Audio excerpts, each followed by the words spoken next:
Retour à Conakry avec le billet du jour avec Mamadou Alphaba.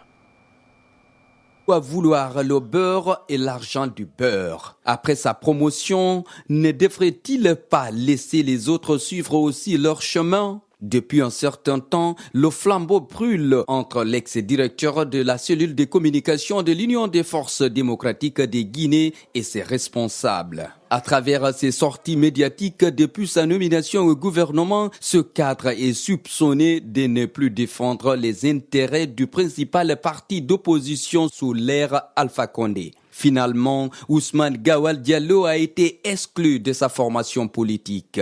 Et depuis lors, cet ancien lieutenant du leader charismatique de l'UFDG est rentré dans une diatribe contre son ex-patron qu'il a pourtant aimé et adoré. Sa nomination au gouvernement a tout changé. Pourtant, il s'était révélé au grand public grâce à son adhésion à l'UFDG, à qui il doit d'ailleurs son salut. Une adhésion qui lui a servi de tremplin pour son accession fulgurante.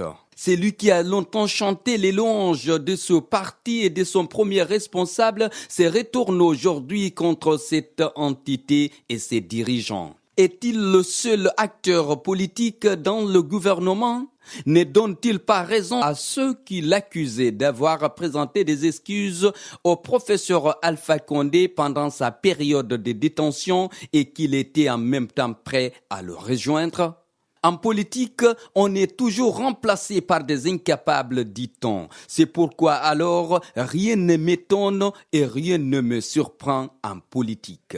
S'il ne partage plus les mêmes valeurs et les mêmes idéaux, ne pourrait-il pas quitter le parti sans faire du bruit ou encore créer un autre? Ne fait-il pas le sale boulot? Tout le monde se rappelle de ses discours caustiques entre 2010 et 2020. En tant que porte-parole du gouvernement, il défend aujourd'hui tout ce qu'il dénonçait hier. Le pouvoir change l'homme. Au lieu de défendre des principes, on comprend maintenant qu'il faut défendre des intérêts. C'est ça la politique guinéenne.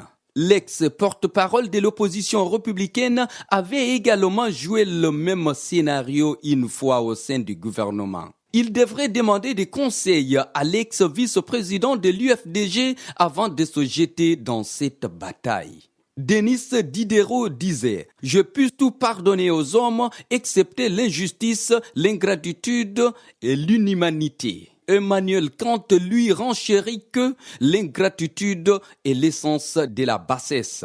Alors, dans ce contexte politique complexe, il est essentiel de se demander si nous sommes prêts à assumer les conséquences de nos choix, car en politique, la roue tourne et demain est toujours imprévisible. Les décisions que nous prenons aujourd'hui façonnent l'avenir de notre pays et chaque acte politique a un impact durable. À bon entendeur, salut.